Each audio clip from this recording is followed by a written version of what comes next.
join us today. Um, so I want to start with a question of your story. So could you like share your journey and how you ended up with your position here today? Can we start with Sandy? Sure. So, thank you for inviting me to the panel. Very excited to meet all of you virtually and have this opportunity to share experiences and stories.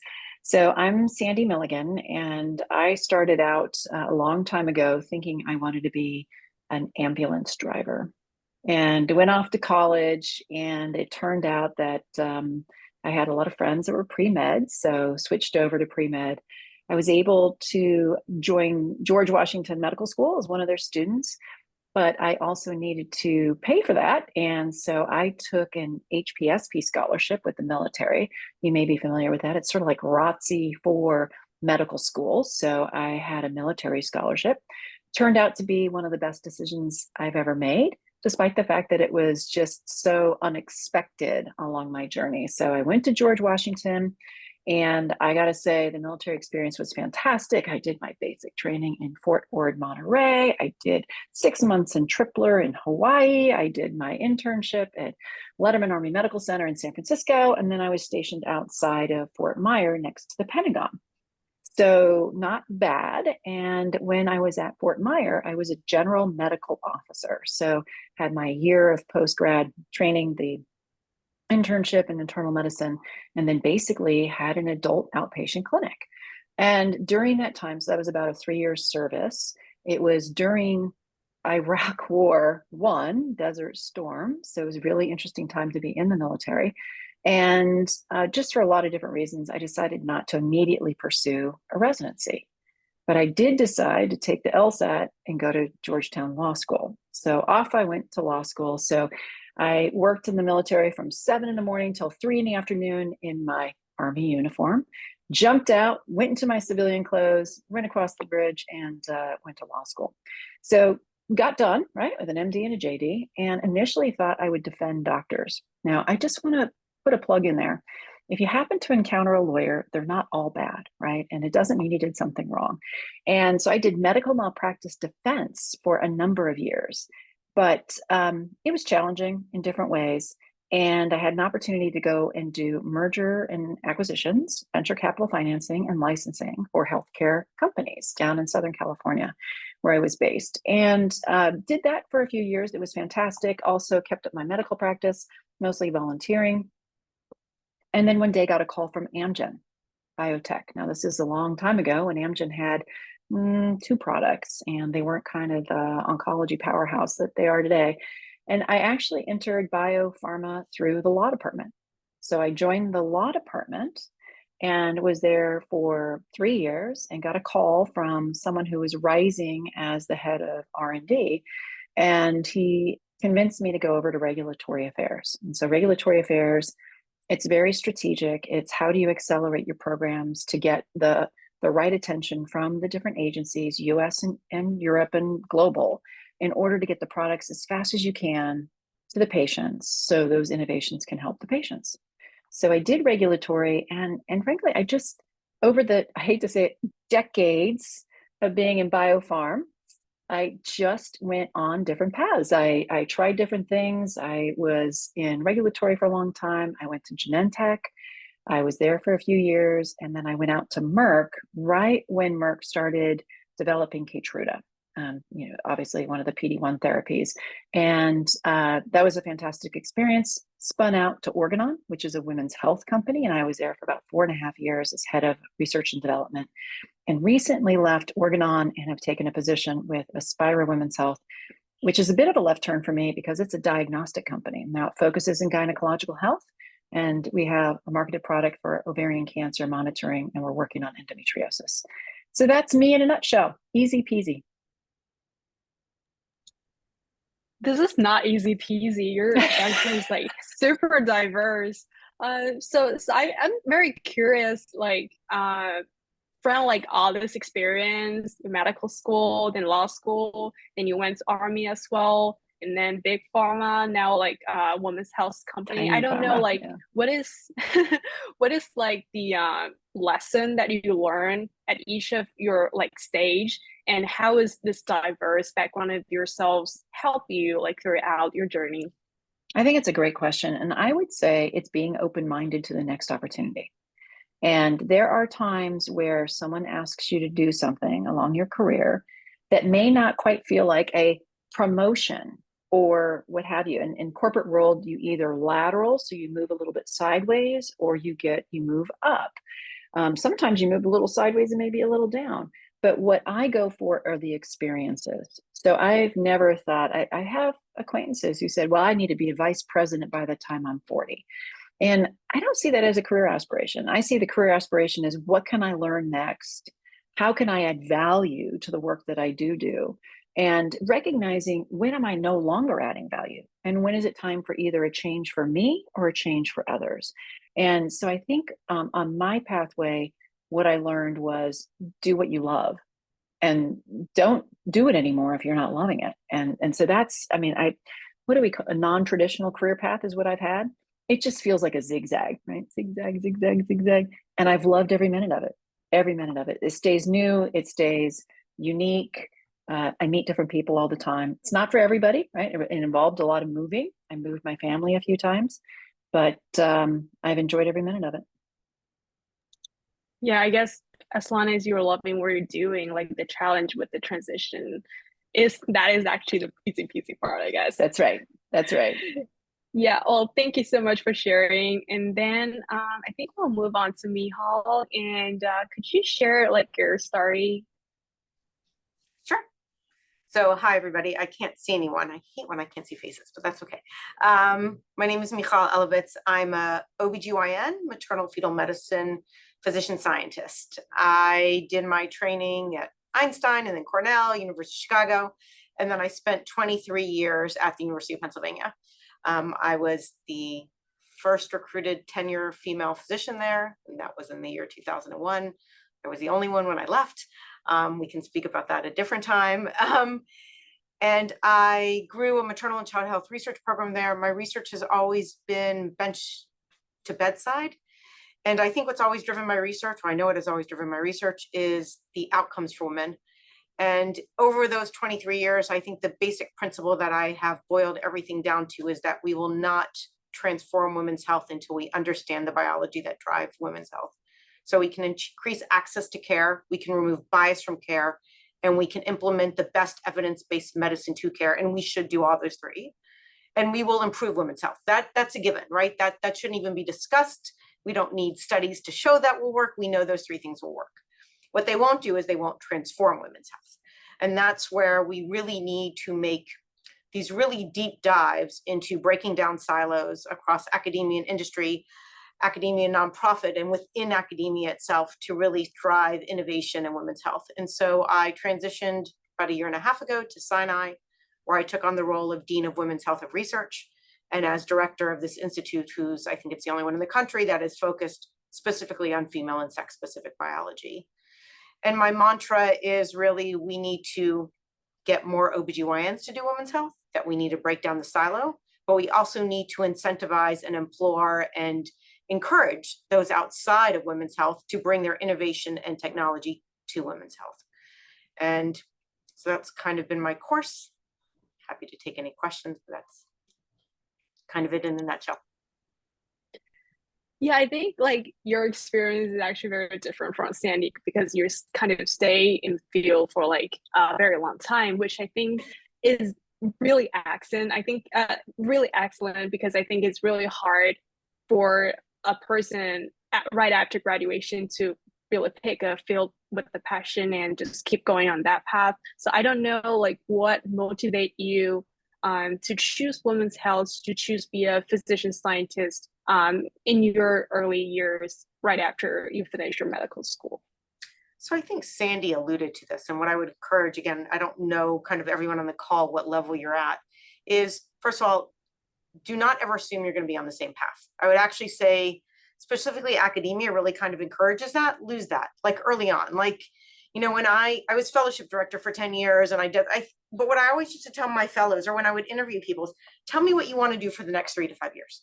If someone's asking you or you're telling them what you want to do for the next 10 years, I'm not sure you're telling the truth. You may think you're telling the truth, But I think what is so important is to do things that motivate you, right? So when I went into med school, I want to be a doctor. And to be completely honest, and I tell the story all the time now, I used to not, oh, I want to be a doctor, so I became a doctor. So let's be very clear. I became a doctor because at age 12, I had a really dysfunctional family. My parents were fighting, and my mother could not support us on her own.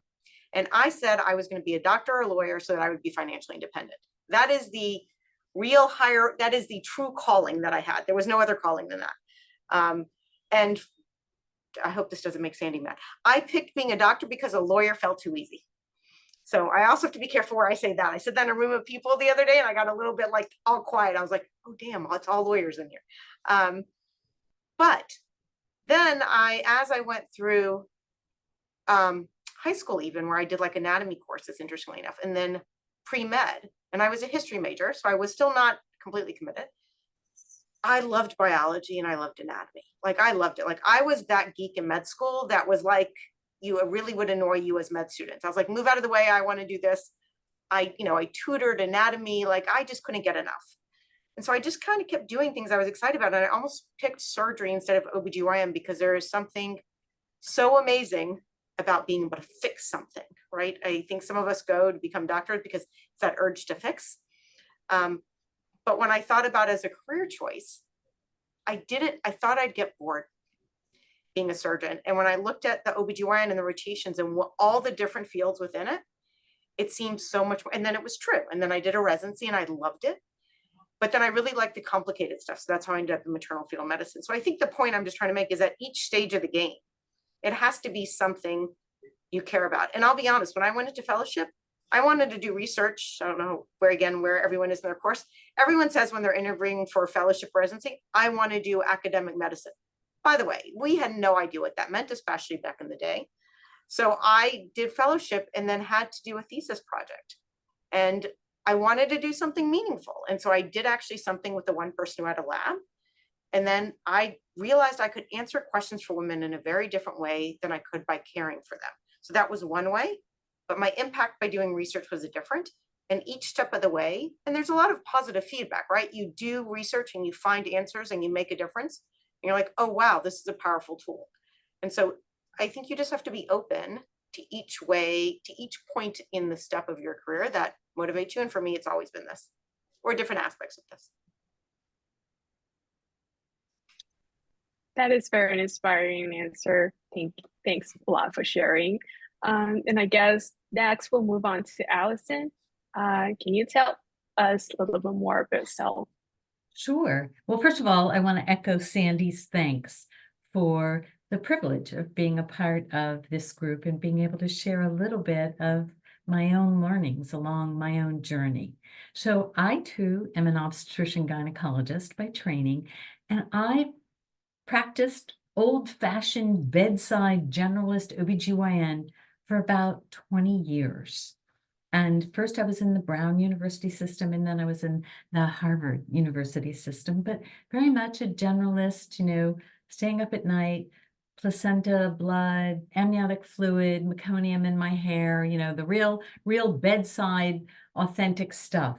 And during that time, a friend of mine from medical school started a company that was an early stage biotech, biopharma consulting firm. And I think salient to today's topic, he reached out to me and he said, I don't get much in the way of women's health. And because there just isn't a lot of innovation in women's health. But when I do, would you help me? Can you help me look at some of these early stage innovative programs or projects? And I was like, oh, wow, I was really timid, but I guess Sandy was speaking to me in those early days. And I said to myself, okay, be open-minded, be open-minded. And I was, and I said, sure. I wasn't sure exactly what I was in for, but it turned out to be a really pivotal moment in my own career path because there was a little bit of innovation. And frankly, some of it was not so interesting, a new oral contraceptive that had a certain subtype of progesterone, or something with urogynecology, a new type of synthetic to be used for bladder prolapse. But then there were some really paradigm shifting programs that I got asked to evaluate, one of which was, and it was decades ago, as Sandy mentioned, one of them was a program that was being developed out of a group of women scientists based at MIT who were looking at the potential for certain biomarkers in maternal serum that potentially could indicate risk of an aneuploidy in the fetus and could obviate the need for amniocentesis. And I thought, wow, this is really amazing stuff. And there were a bunch of projects such as that I realized were true paradigm shifts in how we could potentially take care of pregnant patients. And slowly, I started doing more and more consulting, and I was asked to join full time when I would be just analyzing sort of biotech, biopharma, even medical devices that were on the horizon that might have an impact in women's health. And I got a bunch of advice, and that's another thing, is don't be afraid to ask, to reach out to people. Jessica and Shayo reached out to me, cold call, so do it. It's a great thing to do and shouldn't be bashful about it. People want to help. I definitely want to help. I'm trying to convince Shayo to come do a summer internship at Comanche, so you never know what it can lead to. But I reached out to folks, and they said, you know, if you're going to leave the bedside, which is what I was truly contemplating doing, you should really go to a contract research organization where you learn molecule to market. So you learn every stage of drug development. Now, today, there are other ways that you can achieve that. But as I said, decades ago, that was the best option. So I did that. And during that time, the same folks that I had been consulting, I did continue to consult for this niche consulting firm. And they got a request from Novartis Vaccines and Diagnostics, who were working on vaccines for maternal immunization. So vaccines that would be given to pregnant patients, well, pregnant individuals late in their pregnancy to augment antibodies against certain infectious diseases so that you could augment the amount of antibodies that were available for transplacental transfer at the time of delivery and address certain neonatal infectious diseases. I'll speed it up a little bit and say I did take that. The same consulting firm gave my name, as I said, to Novartis Vaccines. I did end up going to Novartis Vaccines, where I worked on several vaccines indicated for maternal immunization: RSV, HIV, group E streptococcus. And again, you would address this neonatal infectious disease burden that you couldn't otherwise address. Novartis Vaccines and Diagnostics was sold. I then took a job leading a global maternal immunization program at Novavax, and they were developing an maternal immunization RSV vaccine, which was really the predecessor to the recently approved Pfizer RSV vaccine.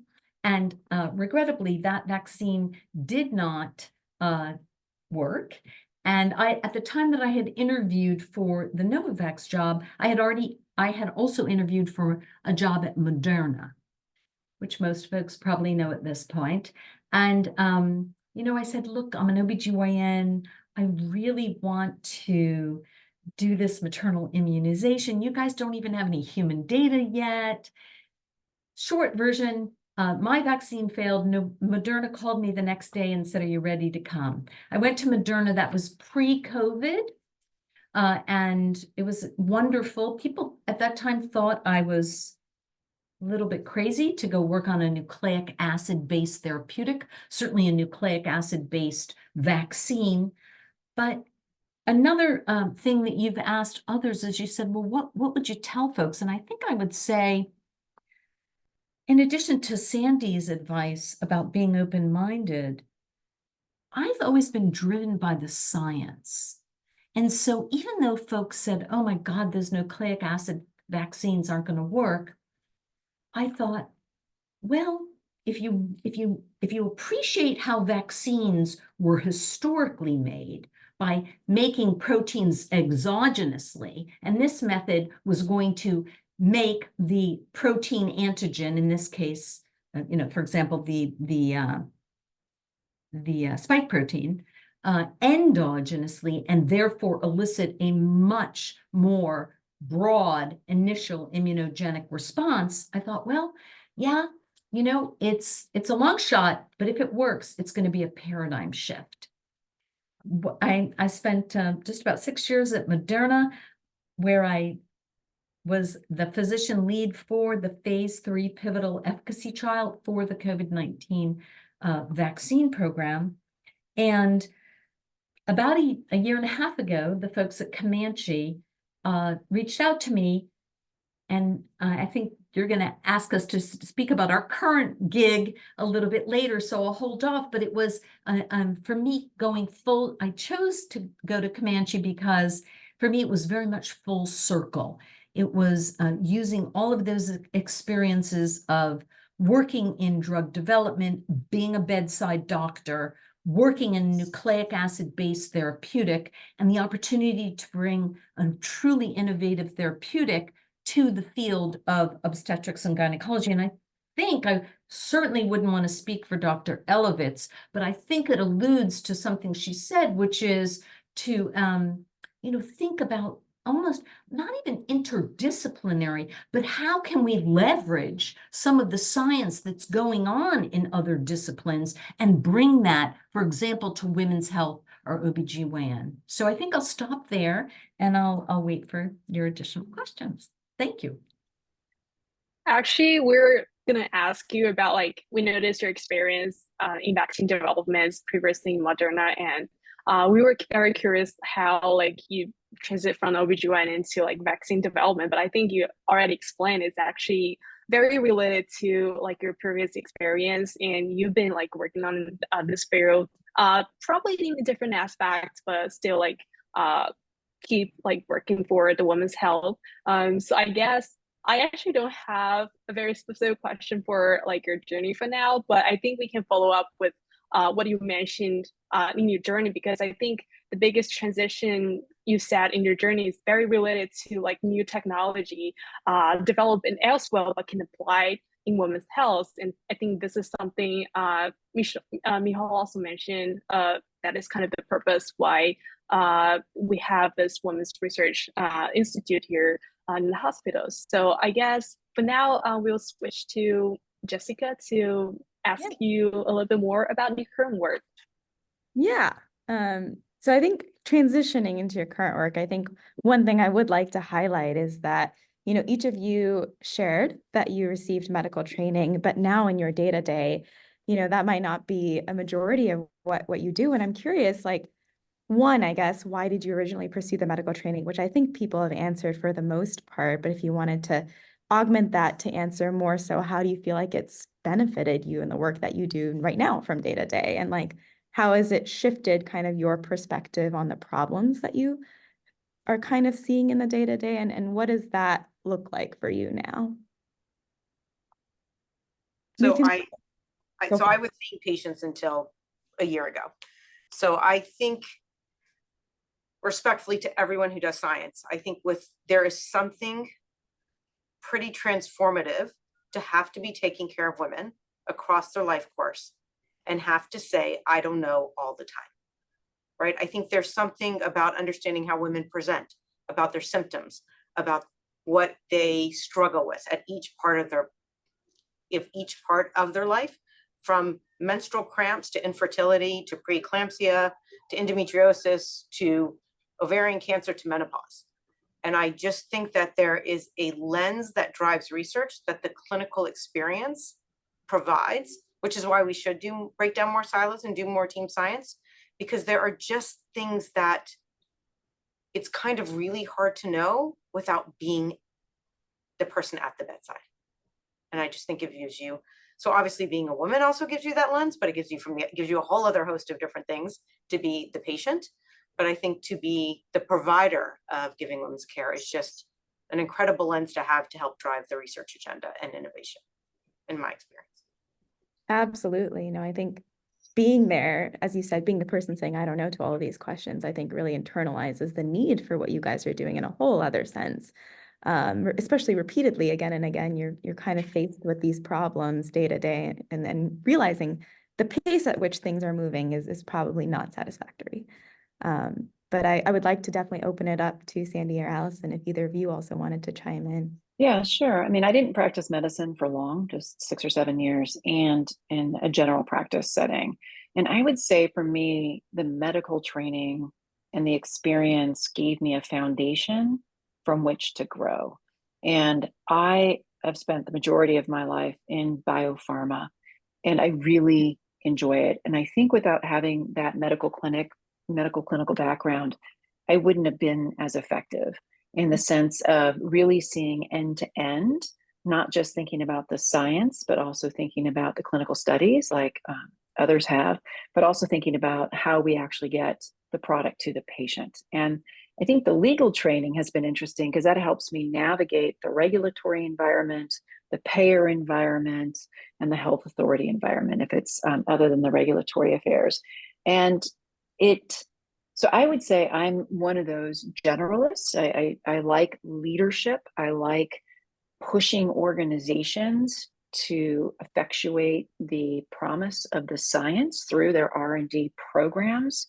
And I think all of us, you have to understand what you're good at, right? What are you good at? And we're different. We all have different talents. And I think if someone ever put me in a lab, oh my gosh, that would be such a bad day for everybody. I don't have the attention and the focus and that scientific drive, but put me in the boardroom and I can affect change. And so I think as you're going through your career, and certainly everyone's focused right now on the clinical and on the scientific aspects, but also think about, are there other ways to differentiate? I have met MDs and MD-JDs in every walk of life, whether it's on the payer side. And again, then they bring that clinical aspect into how they make payer decisions.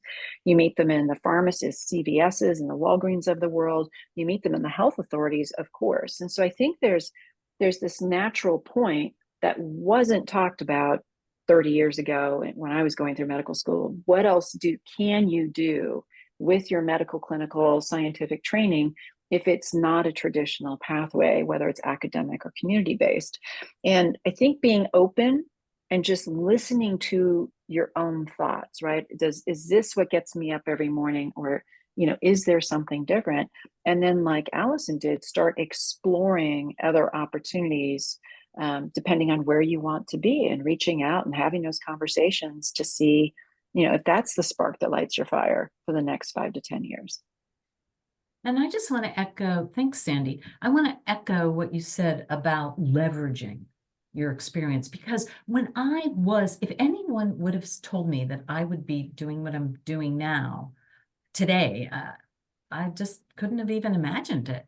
And I think that yet I know that as I take, for example, either the vaccines or now the small interfering RNA for the treatment of preeclampsia that I'm working on, as I take that through and design the clinical studies and think about what the end user needs and what's really going to have uptake, my bedside experience of 20 years completely informs how to best do that and expedite getting it to the practitioners and the patients who need it. So I miss the bedside, and I always lived in the community that I worked in. And so, I would go to the post office and with my daughter and be like, oh, Dr. August, you delivered my daughter. And I miss those relationships. I miss the privilege of taking care of women one-on-one. but I also think that that I leverage those memories and experiences to help make drugs that are truly user-friendly.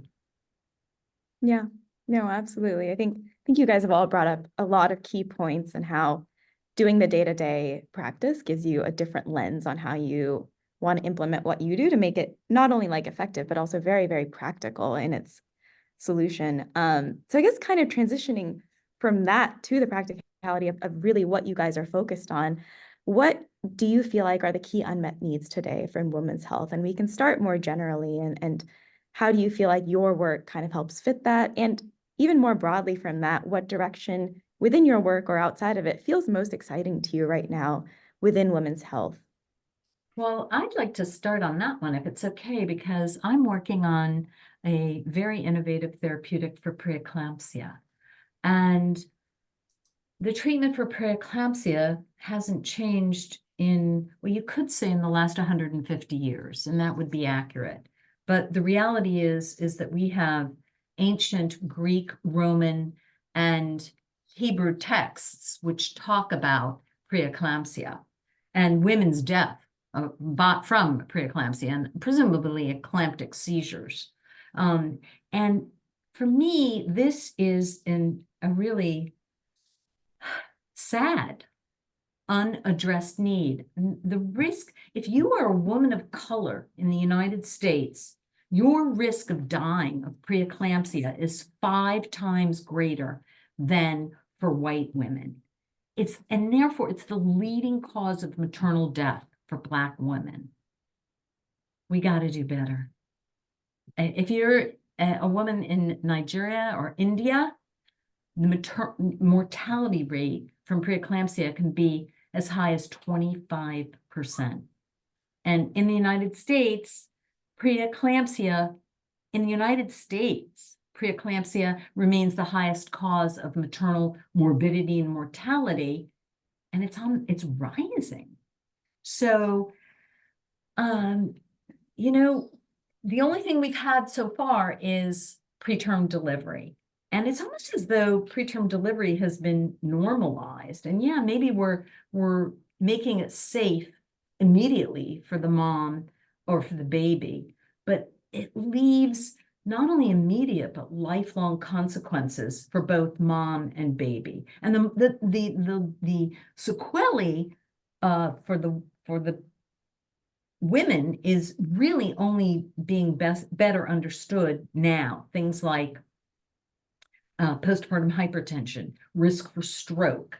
So I think that it's these truly acute and high burden issues that impact women specifically are what need to be addressed. And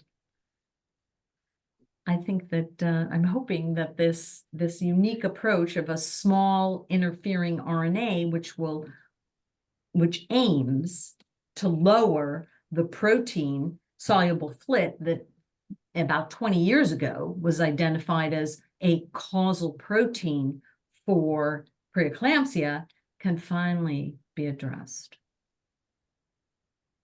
Yeah, I think Michal started a really good point along with Allison's point around sex-based biology. And when I reflect, I mean, just chronic fatigue syndrome, fibromyalgia, Gulf War syndrome from my time, endometriosis, PCOS, and menopause. Multisystemic, complex, not well understood. And it feels like we hit the symptoms, but not the causality. Underlying. Right. And to hit the symptoms, since they're multisystemic, people end up on stacked toxicity regimens. And I think going back to that basic research of the sex-based biological differences is really important. I mean, there was just a paper that came out, I think it was like 6 months ago, that talked about PCOS and how some women with PICO, so there's a higher risk of dementia later on in life. Holy cow, right? And we're hearing about menopause, what that can do. We're looking at sex-based differences in neurodegenerative diseases. It's about time that more effort and attention was focused, and frankly, money focused on that sex-based differences. So I think that was a great point. And so we have, the diseases like Allison's company is going after, very unique to women, very unique, right? And I think had more traction recently in getting the right investments, which I think is fantastic. I think some of these other differentially or just these multisystemic, not as much. And the hard part is from a biopharma company is the pull through. It's the reimbursement, it's the ability to get the medicines paid, and it's not there. I think one of the tragedies will be the NK3 inhibitor that was recently released last year for menopausal VMS symptoms. It's not doing so great, right? Not a lot of traction in the market. And maybe it's not the best drug, right? There's some liver toxicity and liver monitoring required. But is it going to discourage additional investment and research into treatments that may be better to treat the symptoms and signs of menopause? So yeah, it's a dilemma. There's not enough money for research. I love that Dr. and Mr. Biden came out with their $100 million ARPA bill, right, to help support. Right. But let's just be frank. A robust phase 2 program for a single molecule will cost $100 million. So one asset, one company. So how far is $100 million going to go, right? Yeah. So I think the question was, Jessica, you asked what we're excited about? Yeah, unmet needs that you feel unmet. that should be highlighted, and then what you are excited about, whether within your work or outside of that, any directions you want to talk about. I'm excited that we're talking about it, right? I'm excited that we're talking about it to you guys. I'm excited that Dr. Jill Biden is talking about it. I'm excited that the world seems to be giving a little more about it, right? That endometriosis is getting on the front page, that menopause is getting on the page. What I'm not excited about is that there really seems to be this gap between being excited and actually discovery, right? To Sandy's point, $100 million, oh, ARPA, that's great. Come on. So first of all, the problem is it is only 100, and she's right. It's a good Series B for a CAR T cell company, right? I mean, so we talk about cancer, that's one small company that, by the way, they're not even sure it's going to make it, just seems kind of cool, right? So this kind of, we're talking about it, but we're not really serious about it. So two things I want when I say talking about it. So when we talk about how we treat breast cancer now versus when I was a resident, right, 25 to 30 years ago, we offer so much more precision-based therapy.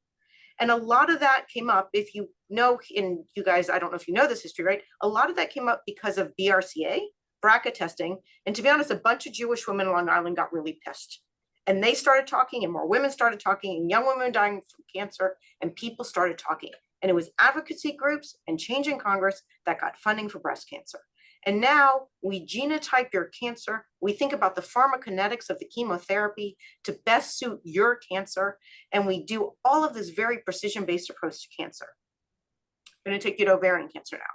The treatment for ovarian cancer, aside from a little shift in how we cycle chemo, is the same as what I gave to my patients 30 years ago when I was a resident, right? So that's the negative. I want to tell you the possibility of the future, right? And this is the speech I give, to be honest, to donors, to anyone kind of interested, I give this speech.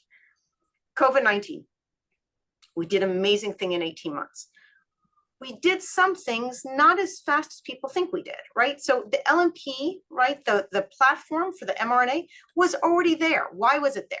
Because we had invested in the technology, understanding that there might be a pandemic or another viral surge or something, right? So we had the platform. So all we needed to do was to sequence SARS-CoV-2, right? So part of that investment was already there. What about repurposing drugs? We had new drugs right? We didn't really have new drugs. We repurposed drugs. So we have platforms to repurpose drug, but what was different? NIH, Congress, and everyone else said, and even donors and philanthropists said, here's money. Here's money for you who have never worked on SARS-CoV-2, but you do a lot of over here with drugs and pharmacokinetics. We're going to put you two together, right? So they created teams, and they said we have a single mission. So in 18 months, we had a vaccine, repurposed drugs, developed new monoclonal antibodies again, because we already had the platform, right? So this idea that it can't be done for women's health is wrong. It's just that we've chosen not to. But it really creates this. So it's good, again, that we're talking about it, but we need kind of all sectors to dive down. And I think my other fear, especially since with the group that we're talking about here from academia and industry and innovation. So everyone knows about femtech, right? This femtech world. What makes me very worried as a scientist about femtech, and not as much the digital access or the education, but this idea of devices and technology and platforms, is, to me, at this stage in the game, we actually don't know enough about science and biology to be developing interventions. And so that, right, VCs and companies want short return on investments. You can't have a short ROI if we don't actually know what we're talking about. And so there's these gaps that I'm afraid are going to lead to companies not being successful. And then that's going to people not invest in women's health. So I'm both excited that we're talking about it, but worried because the gap is really so incredibly huge. And I just put in the chat, can everyone see the chat? Mm-hmm. This article in Nature that is just on point about why we need to study sex and gender differences and how we've missed by not. So it's a really good article for anyone kind of interested in women's health, and speaks to why we really need to do sex and gender specific biology. So I'm excited, but I'm really worried. Yeah. I'm really worried. I think everyone has shared the sentiment about there are exciting things to be like thinking about, but at the same time, that doesn't mean that we are, all the way there at all, or even halfway there. There's so much more to uncover, and it's important to focus on that. And as you said, translate the excitement into actual action. And I guess maybe transitioning directly, starting with you, Dr. Elovitz, with the Women's Biomedical Research Institute, I was wondering if you could tell us a little bit more about the vision, why efforts like this are important, and what you hope to accomplish with things like this. Because I know for a fact that, not every institution has something just like this. And I'm wondering how, building this up has come about and what you hope for it. What was that last thing you said? What institution? You said something, Jessica. Sorry. I was just saying, I know that not every institution Oh, yeah. has something dedicated just to this. And so I'm wondering how that came about, your visions for it, and kind of where you see it. So again, I really think there's this cycle of, we talked about translational research probably about 15 years ago, or maybe more than that, from T0, oh my God, to T4. But I really think it's in practice. But what I would say, especially for those earlier in training or even earlier in careers. So while I was just pretty negative, while there's not a lot about women's health, everything you do makes a difference in women's health. And the negative stuff too. Please publish the negative stuff and talk about the negative stuff so we don't bark up those. But for the WBRI, for our institute, my goal really is how much I can elevate women's health across departments and across institutes here at Sinai. And then how do I encourage, so we do my own science, but how do I encourage others to think about how their interest could move forward the field of women's health? So really driving team science, because I think that's how we're going to make a difference. And I think my other big from the bench to bedside is I think where we've missed a lot in women's health. And so I'd encourage anyone who's doing this. So for example, endometriosis, we have a study called ROGUE, the role of the gut in endometriosis. So there has not been a lot of great studies in endometriosis. So there's been some on the gut, but they only do composition, not metatranscriptomics. They look at some of the tissues, but they did it all on women on hormones. So for the scientists, so there's a lot on the call, right? Endometriosis, if you're on hormones, a lot of the tissues, the endometriosis tissues, not all of them, express estrogen and progesterone receptor. So if you're on hormonal suppression, and I'm then going to look at the transcriptomic data or the proteomic data, I'm going to try to make a biomarker from those individuals in those cohort, it's going to be flawed, right? So this is where that kind of clinician, doctor, scientists have to be all in the room together. So those studies, while they give you an insight, this is why biomarkers are going to fail. Because people develop biomarkers on people on medication, and so they're not truly reflecting the proteomic or transcriptomic signature there. So our goal, like with our endometriosis study, is we have someone who does microbiology. We have an immunologist. We have a reproductive biologist. We have a clinician who only does, right, MIG surgery or does these kinds of surgeries all day long. And that is our team. Oh, and an engineer, by the way, for the engineers on the phone, and an engineer.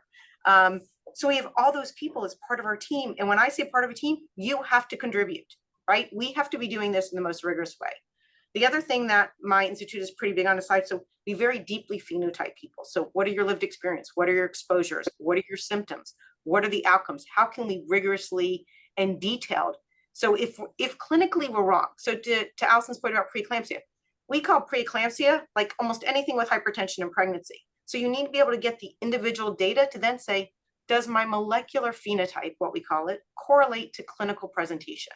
And how do we maybe even redefine disease? So then we can develop therapeutics. So for the endo stuff, we don't just get the tissues I'm interested in, right? So I think the gut has a lot to do with it. I think the microbial metabolome has a lot to do with it. I don't think we're going to pick up that much systemically, but I could be wrong. And assuming I might be wrong about other things, we're also getting urine because it's adjacent to the uterus. So maybe there is either biology or biomarkers there. So the idea of doing these really well phenotyped, deep biospecimen cohorts, so we can ask our questions now, and if we're proven wrong, we didn't unduly burden the patients because we can do more discovery.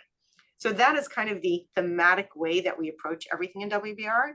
I'm hoping to kind of push the narrative that it's not just at Sinai, that people, you know, when I got this dean title, someone said, you're going to have copycats. I go, I hope we have copycats. I hope other institutions care about women's health enough that they create institutes and positions of leadership that focus on women's health. Absolutely. No, I think it's important to publicize that these things exist so you know that there are models for this too for other institutions to follow. And I think going through that process, as you kind of said, I think of getting people that are on the team from a variety of areas and everyone has to contribute, I think speaks to what, you know, Dr. August was saying earlier about leveraging, and I guess Dr. Milligan also mentioned this, about leveraging everything from other fields as well and bringing them into women's health. And so I guess kind of transitioning into how we make that kind of, from what you had said earlier, a molecule to the market, I'm wondering for you, Dr. August, I guess with kind of the drug that you had mentioned with like soluble FLT1 and kind of the siRNA for it, how does one kind of go about designing a clinical trial for this condition? And what was that process like for you from an educational standpoint? Okay. Well, you know, it's a little bit linked to what Dr. Elovitz said, which is that what we call preeclampsia has been imperfect. And I think that one of the main differences that we'll have in our trial and for our program is that about 20 years ago, Dr. Ananth Comanche made a pretty significant breakthrough, which was to be able to identify the causal protein, soluble FLT. And so we are going to, and our drug targets the lowering of this proven causal protein. And the drug is a siRNA, as I said, small interfering RNA, which specifically lowers proteins that can be identified. So the real great fortune here is that this causal protein was identified. That's going to help us with the clinical trial because we're going to use the ACOG classical definition of what is a patient, who is a patient with preeclampsia. So as we design these as I have designed these trials, or the first in pregnant preeclamptic patient trial, we are going to use that classic ACOG definition, but we have this very specific biomarker, the S-FLT. And so if the pregnant preeclamptic patient has an elevated S-FLT, then she is eligible for participation in our trial. That's the only moral and ethical thing to do in any event because our drug is targeted towards S-FLT. And so in a woman who has clinical preeclampsia, but not elevated S-FLT, then she is very unlikely to have any benefit from our drug candidate. So we have designed a study which has the classic definitions. We've narrowed the gestational age at which we're going to allow women to participate. So we wanted a gestational age at which it was the late second or third trimester, but not so late that the drug didn't have time to actually take effect. So that's sort of the core principles. I don't know if that fully answers your question. I think that, doing trials in pregnant women historically has been fraught with difficulty. But I think here too is a place where we're seeing a bit of a sea change, because the FDA did write a guidance document and rewrite a guidance document on not only how to, but encouraging trials to be done in pregnant patients. No, for sure. I think kind of building up on that, it's important that we actually have the science reflective of what the questions we are asking and the populations in which, these questions are relevant, both as you mentioned in clinical design and as Dr. Elovitz mentioned, and kind of looking at your biomarkers and thinking which patients, did these actually come from? So I guess kind of transitioning to you, Dr. Milligan, from a different kind of standpoint, I'm curious, for many conditions, early and effective, I guess, detection of disease is sometimes even more important than developing the treatments for it. And you kind of mentioned this is your pivot with Aspira into diagnostics. And I'm wondering if you could just tell us a little bit more about kind of how you pivoted and what you've learned going on to kind of the other end of things, this early detection and stuff like that. Yeah, so it is, I will say diagnostics is a bit of a wild, wild west compared to pharma development, and not necessarily in a bad way. It's on a different regulatory framework, or at least it was until April, I think it was 29th. And before April 29th, or actually before the effective date of May 6th, labs could develop lab-developed tests that they ran on their own CLIA certified equipment in their laboratories without having FDA eyeballs on it. And you were certified by your in-house CLIA laboratory physician, but it didn't necessarily have to be cleared by the FDA. If you have a cleared diagnostic, you don't have to run the test in your own laboratory. You can sell the whole kit to someone else to run at a Quest or LabCorp or wherever you're going to run your diagnostics. It doesn't mean that they're not using high science. It just is a different way, and it's had just a different regulatory oversight. The agency, FDA, similar to, remember, what was it, 10 years ago, 7 years ago, the agency decided to regulate tobacco. Interesting, right? I'm sure many of us wonder and scratch our heads, why aren't they regulating vitamins, nutraceuticals, supplements, right? Another area where they have regulatory discretion. So even though the agency might say, this is in our scope, they don't have enough resources to regulate and supervise. So diagnostics are different. And what I'm finding is there is screening diagnostics, certainly, and I'll take ovarian cancer as an example. There's a number of companies that are trying to get over the line in being a screening diagnostic for ovarian cancer. There's also diagnostics that do more risk stratification. If you have a mass, in our instance, if you have a mass, do you have a higher risk of potential for malignancy, lower risk potential? Or can you do a watch and wait approach? What does that look like? So some diagnostics are a little bit more black and white. Some diagnostics are risk stratification. And so what we're trying to do, and what's of interest to me being now on the diagnostic side, is are there opportunities as well to pair diagnostics with pharmaceutical development? Now we see this occasionally, the mention about BRCA, or I think another common one in breast cancer, HER2, right, for Herceptin and Avastin. When I was back at Genentech, those are both big drugs.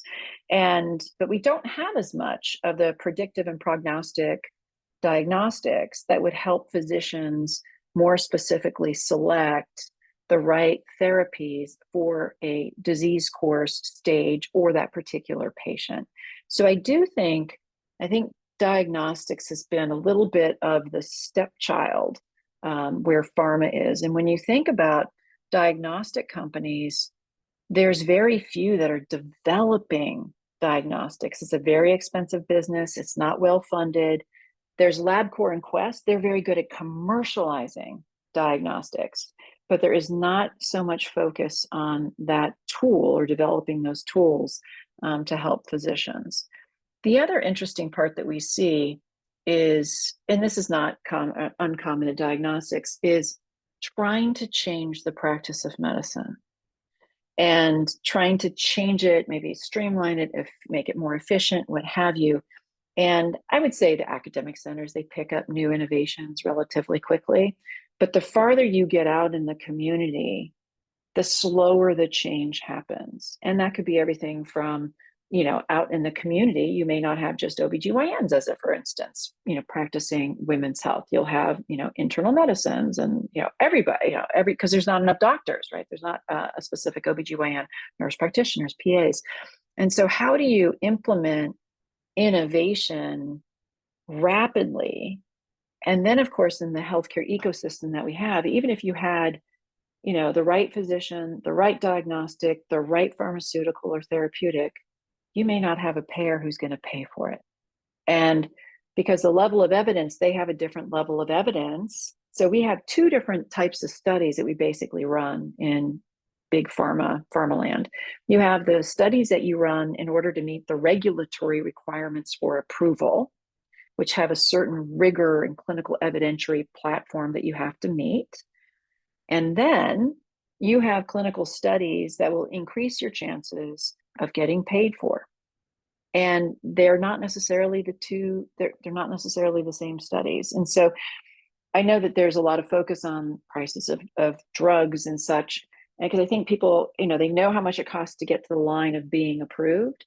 They don't understand that there's also significant burdens of cost of post-marketing monitoring, safety events, post-market safety studies, post-market efficacy studies, and then health economic studies. And so even though when you get the drug approved, we cheer, there's still a lot of work to go. So it's really complex. And, and I'll never forget, I had a really interesting experience at one of my companies where you always have to keep your end in mind, right? How does it get to the patient? How does it get paid for? Let me explain. So at one of the companies I was at, we were developing a monoclonal antibody that was to be used in the hospital to help treat an infectious disease that had a high reoccurrence rate. And there was a struggle between the agency and the sponsor. Did it treat the current infection, or did it prevent the next occurrence? And these patients relapsed and relapsed and relapsed and relapsed. And in the end, it went to AdCom, and FDA decided that, because it basically, the monoclonal antibody mopped up the toxin from the infectious disease. The FDA decided that it prevented the next occurrence. And this was a monoclonal antibody. It needed to be administered in the hospital before the patient left. But because it was designated as preventive of the next episode, it wasn't paid for. I don't even know if the molecule's still on the market. Really effective, really good. But because there was a disconnect, it didn't have to do with the science. So who cares if it mopped it up or, it did prevent the next occurrence, and it shortened the course of the existing occurrence of the infectious disease. But the bottom line, it wouldn't get paid for in our system. And so there's so many variables as we think about drug development and how we get over the line. And we can't it can't be an echo chamber, right? We have to bring everybody into the conversation. But it's challenging. And I think diagnostics, imaging, some of the new imaging agents, some of the new, technologies, another big investment, lots of clinical studies have to go on. And so we have to fund that ecosystem. And then, the payers and the providers, education for everybody along that step of the way. Changing the standard guidelines, NCCN, ACOG, what have you, ASCO, all of it. And Just the moving Evo everything fence forward. story, right? Yes, that's a really good story. You should share, because No, you know it that's much better than I do. no, I don't know. So Evofem, as many of you know, is an on-demand contraceptive. It basically creates a biofilm. It's very convenient. It didn't get any traction on the commercial market, like literally none. And part of it was, I think, the way the efficacy was talked about, right? And what the eventual efficacy was. So it took, if you were super worried about getting pregnant, right? Maybe you get a rod or, another implant, an IUD, what have you. If you're judging your family, timing your family, maybe you're not quite as worried, maybe you're just in a different place, maybe you're using condoms and this was an effective contraception. Maybe not the 100% that you're looking for, but commercial payers had a hard time paying for it. So if it's prescription and it's self-administered on demand, how do you prescribe it, right? Do you prescribe 10 doses, 30 doses? Who's going to pay for it? We don't pay for condoms. So I don't know where they are now. They got bought, right? Didn't they get bought? The company? I think they did. Yeah, they did. They did. And I think they're starting up again. Yeah. So it goes back to, that whole commercialization process, when something that seems so simple, like an on-demand contraceptive for women, should be a slam dunk. Non-hormonal. Non-hormonal. I forgot that part. Non-hormonal. It should have been a slam dunk blockbuster. Was sold for pennies on the dollar, basically. The company was. I think it's really important to highlight, reiterate, I guess, what you just said for everyone. I think where the science can be there, the drug can work, all the data can be there, and you can still have the situation where people will not buy it. How you talk about it influences whether people will fund it. And there's just so much more to this, which is why I guess kind of like the panelists we have today, we need people on all fronts working on this. From research to the end where we actually put it in a package and get someone to buy it. So I think for now, we're going to open it up to the Q&A. We do have some questions. So I'll pass it on to you, Jingnan. Yeah, so I'm looking at, so anyone, if you have any questions to ask our panelists, you can feel free to put in the Q&A session. And we do have two questions now. I think one of the questions is more related to what we're discussing right now. So I'm gonna ask that one first. So how do you overcome some of the challenges, including lack of basic research, overlooking conditions, VC biases on market? I think that is kind of exactly what Sandy mentioned, and what VC think, what the founder think, what the market think. How do you overcome all those challenges in women's health?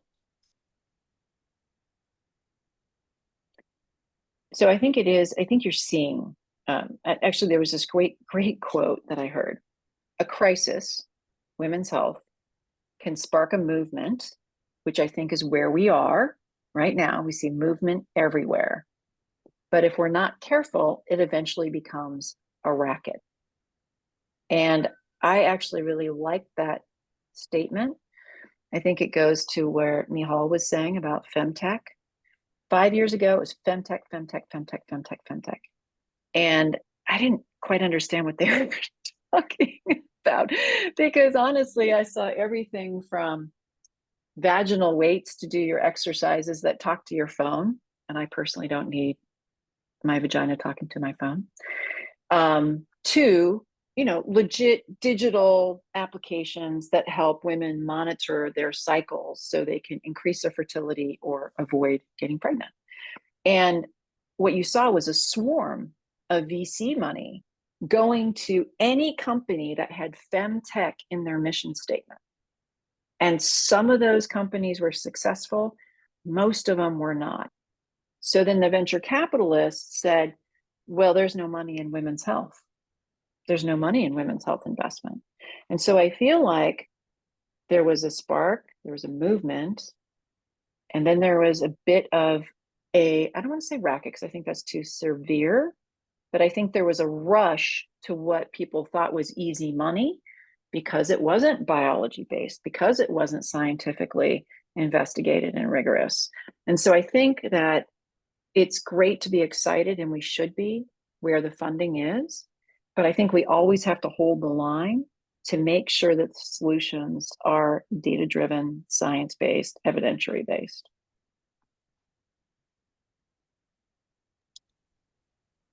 I don't know if Allison and Michal, do you have any thoughts on all the challenges we have currently for women's health, and what do you think we should do to kind of keep this momentum going on and in the meantime prevent all the risks Sandy talks about?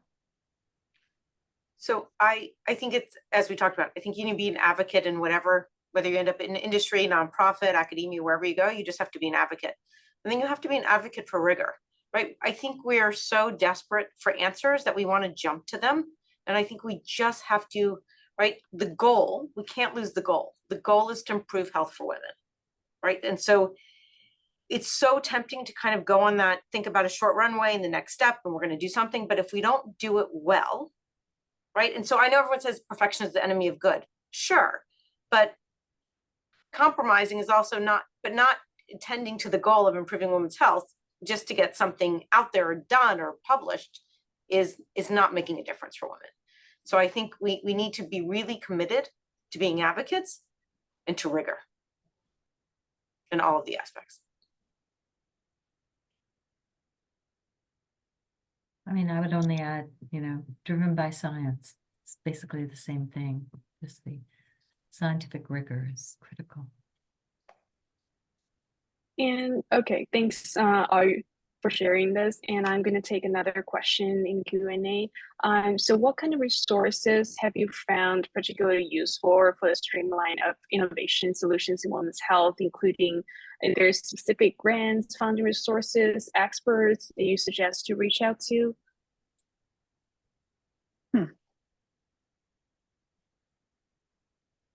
So it really is very dependent. So I see the next question is someone who says they're a PhD student. I know this one doesn't say, it really kind of depends what level you're at. I mean, it really does, right? So I'm going to skip a little bit about that. So for the students, right? If there's not people at your place that do women's health, reach out to someone on the call, reach out to me, reach out to other people, go work with someone who does it, read, connect, network. There are certain meetings that if someone wants to ask me specifically, I'm happy to share that. There are specific meetings that are scientific meetings that are more focused on women's health. We lost somebody. Did we lose the whole thing, or is that fine? Yeah, we just lost Allison, and then okay. Jessica. Oh, Jessica's Wi-Fi flashed. I don't know if Allison maybe had the same issue at the same time. So I think for the students, so the students are early career, if there's not, whoever you kind of meet, like whether it's a call like this, even if we don't have the answer, like if you're at the calls from some of you guys are at Harvard, right? Like I have 5 colleagues who I work with on a team science approach there. I can send you to them to go talk to. If you're at somewhere else, like sometimes it's just about figuring out who to connect to kind of figure out the next steps and taking time to do the network. And I think most people, not everyone, right? But most people in this field want the next generation to do it, right? So Jessica asked me one of the goals of my mission of my institute. The second mission is to foster scientists and physician scientists in women's health, because I need someone doing this after we are not doing it. And if we don't actively help people grow in women's health science, we're not going to, right? It's not just us doing it right now. There has to be that next discovery and the next people able to do that discovery. So I think most in this field are really happy to have trainees interested in all of it. So just reach out.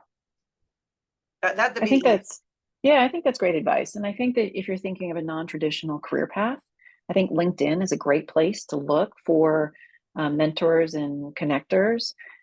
I'll say I probably have 2 to 3 random meetings a week of people that have reached out and said, I'm really curious, I want to transition to X, or I saw that you did this, or this person. Can we have a chat? Absolutely. We can have a chat. I'll give you 30 minutes of my time. We can figure out if we have a common network. I can connect you with other folks. So I think it's that networking. It's funny how I think when I was junior in my career, networking scared me, right? I was like, oh my God, I have to talk to people I don't know. And now you just you just get so used to talking to people you don't know.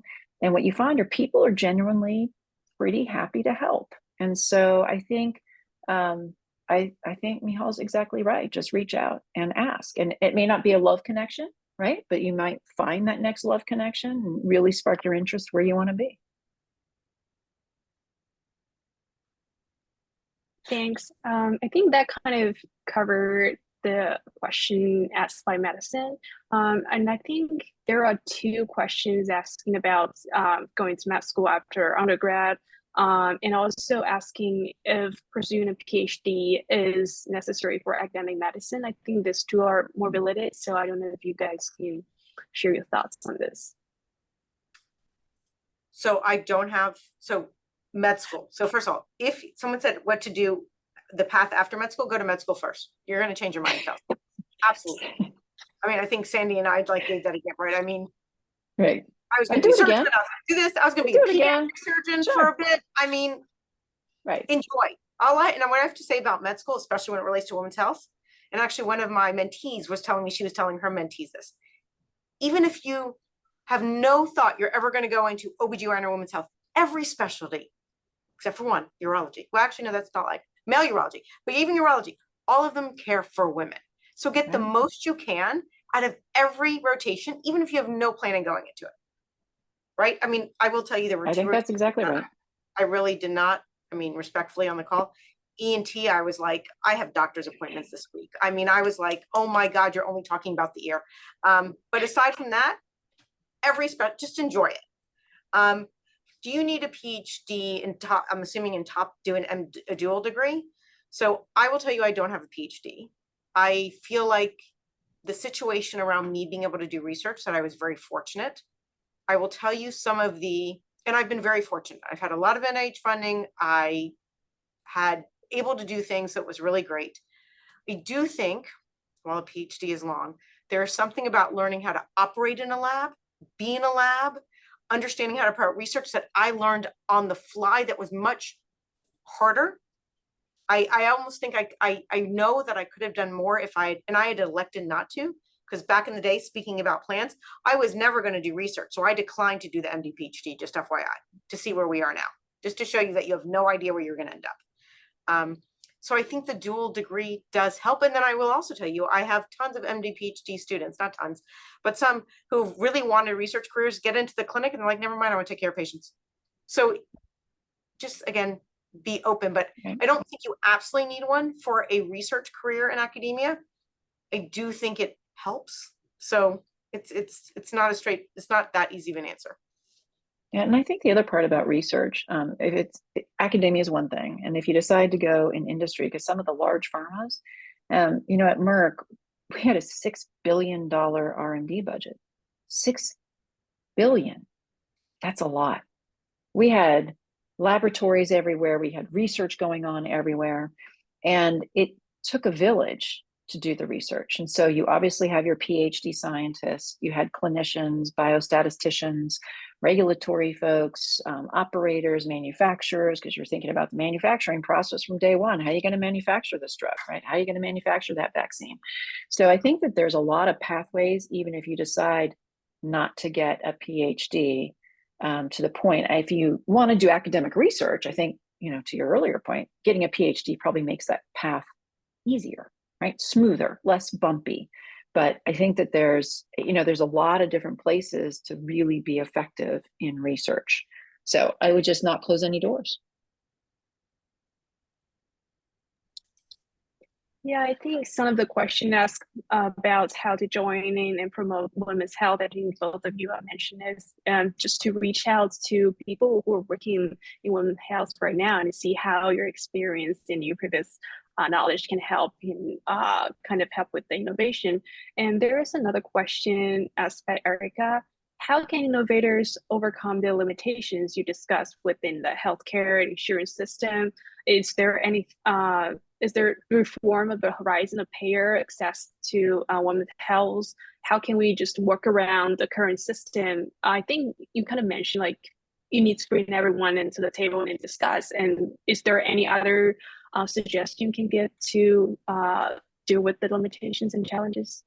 I look forward to seeing the younger generations getting on some of the standards committees of NCCN, ACOG, just as an example, right? ASRM, everyone has standards committees. And I think that's where innovative minds need to think about innovation, because it's too easy to say, we'll just stick with what we know, or maybe the evidence.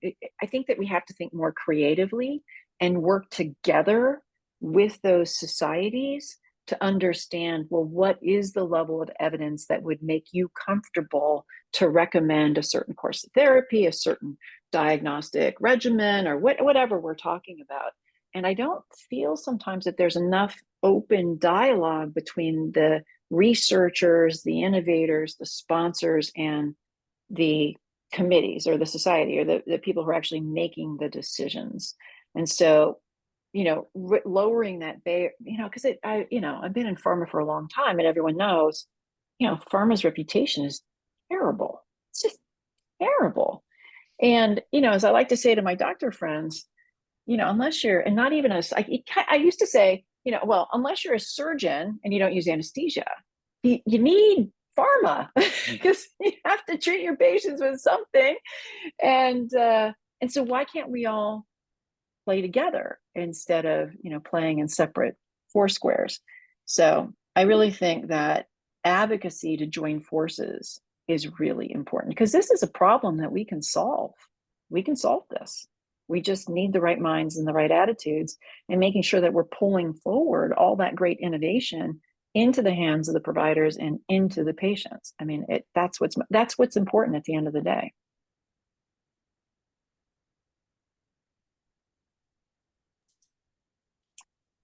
And we have another question, follow up with the women's health and infant movement, where like everyone's probably their needs and what they want is conflicting. Do you think there is any insights from this kind of situation that's for the future development of women's health can learn from, for both like Michal and Sandy? Yeah, I mean, I think that there are, it reminds me a little bit of the early days of oncology. And, it was pretty amazing, right? The rise of the patient advocacy groups. And now, of course, you have patient advocacy groups for every, basically tumor type, right? And it goes back to that little quote I had, in the sense that you have to be careful that it doesn't become a commercial exploitation, right? And in the sense of even patient advocacy groups, when I think about it sometimes, if I ruled the world, which is probably not going to happen, but if I did, I'd roll up a lot of those patient advocacy groups, because what you have is you have duplicating executive structures, right? And so you're spending money on a CEO, a CFO, a this, and instead of focusing the money on the advocacy of the legislation or the changes. And so sometimes I think, are there better ways to do it? Or even in the diagnostic world, we have a lot of little tiny companies, and we replicate infrastructure all along the way. And so, again, if I had a magic wand, I would change certain things, because it's about focus. But we live in a market capitalistic economy, which has so many benefits, and it does reward innovation if you can get it over the line. But I think sometimes it also creates opportunities that are potentially headwinds, because they replicate. There's not as much open source sharing around data, around experiences, and especially, as Michal said earlier on, negative outcomes, right? Who wants to talk about a failed study, buddy, right? At least now we have clinicaltrials.gov where you got to talk about a failed study. But, in the earlier research part, there's no obligation to talk about some of the failures. And then a peer-reviewed manuscript submission publication strategy, if you're trying to sell, I don't know, New England Journal, what are you going to publish, right? So you're not going to publish all failures. You're going to publish the positives. And so how do you create a learning ecosystem where everybody's learning together, where we're sparing resources to the science, right? Not to the replicative, ecosystem of executive management, and focusing and getting that broad open source of experiences, I think you could really leverage and move things forward faster. I think you both have touched upon this. I think it's important to have the positive data, but it's almost as important to have the negative data out there, so people don't reinvent the wheel in terms of trying things that maybe haven't. So kind of all in all, I think we are almost approaching the end of our time together. So I just wanted to open the stage up for if you guys had any final thoughts, any parting words that you wanted to leave before we kind of wrap this up. Go into women's health. That's my parting word. That's good. Academia, industry, nonprofit, I don't care. Just go do it. Yeah. I just echoing on what Michal said, I just love the next generation or 2 or 3 coming up. I think that there are so many avenues open to you compared to 30 years ago going through medical training, where you were only really supposed to do one thing, and that was be a clinician. And I think, hopefully today's discussion, you realize that clinicians add value across the food chain and across the life cycle of your career. So I think it's really important just to keep an open mind. I think I love the comment about, every specialty treats women. It's exactly right. 51% of the population. So no matter what you go into, you will be treating women, and women are complex and sophisticated creatures. So I think it's great. This was a lot of fun. Thank you. Thank you guys for being here. We are so, so grateful. I know everyone else here also learned a ton. So yeah, we just wanted to thank you, and we'll have a little bit, I think, of a tidbit on what might be coming next. So I'll open the floor out to Shayo and Jingnan if you guys want to allude to that.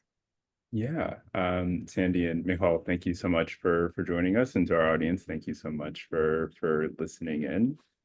So we do have follow-up translate sessions that some information will be sent out about in the future emails, but really just again wanted to thank Sandy and Michal for sharing their time and their wisdom with us, and all of their experiences in tackling these women's health challenges. And yeah, thank you again. So yeah, someone did mention if Sandy, Michal, and Allison would be willing to share the emails. I see Michal just shared hers, and Sandy, no pressure at all, but they're both available. It seems like Sandy will likely be available somewhere on LinkedIn if email doesn't work out. So yeah, and thank you again to both of you and to all of you for attending. Thank you for having us. And yeah, please email. I forget to go on LinkedIn. So I just put Kelly Moley's article up there, though, who works for physician scientist in OBGYN, who was at WashU and then March of Dimes and now at Ferring. He wrote a really great article about, shockingly, gender health gap, but used female cancers as an example. So it's a really good article. So you should read that. But please don't message me on LinkedIn. I'll forget. Email me. Thanks a lot. Appreciate it. Thanks, everybody. Bye. Thank you.